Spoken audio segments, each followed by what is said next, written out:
In today's video, let's talk about how to fix Netflix games not starting.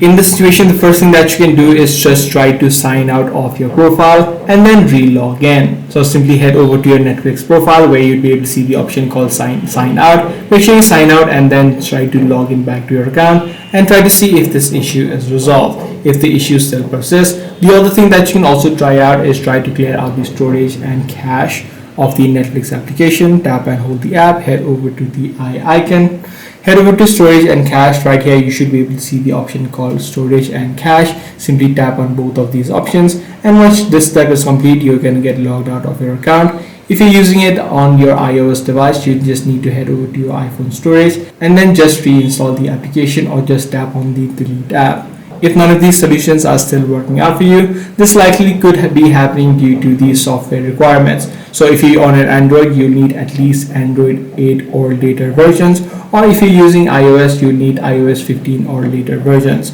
So make sure that you check that out as well. So that's pretty much all there is to it. If this video was helpful to you, be sure to subscribe. I'm going to see you in the next one.